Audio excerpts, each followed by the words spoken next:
the big story, of course, we mentioned too, one of them, the rising number of coronavirus cases here, particularly in the South, even on the Pacific Coast in California, you're seeing now, Los Angeles County.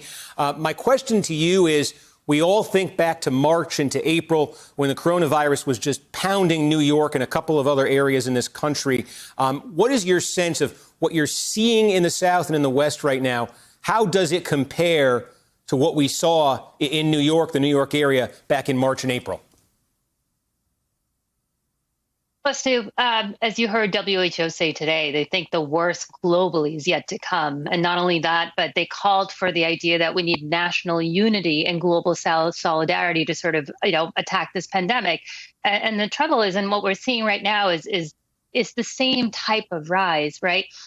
From the very beginning, the administration has sort of looked at this pandemic as a political failure that requires containment rather than a public health crisis, and tried to create this alternative reality where when you start seeing this increase in cases, again, in the West as in the South, that somehow it's not going to follow the same trajectory. But this is a biological reality. Cases, hospitalizations, deaths are a biological reality, and there are no two sides to the virus.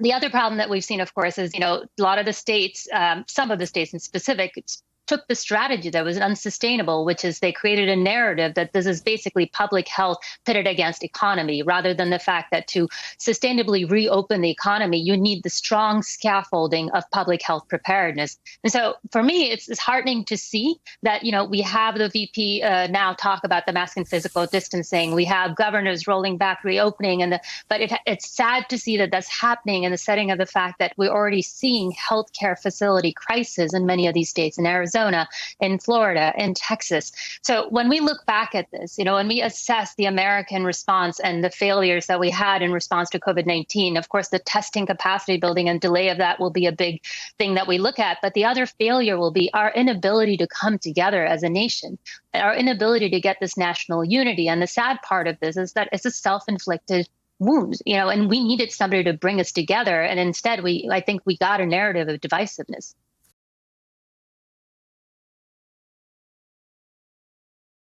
Hey there, I'm Chris Hayes from MSNBC. Thanks for watching MSNBC on YouTube. If you want to keep up to date with the videos we're putting out, you can click subscribe just below me, or click over on this list to see lots of other great videos.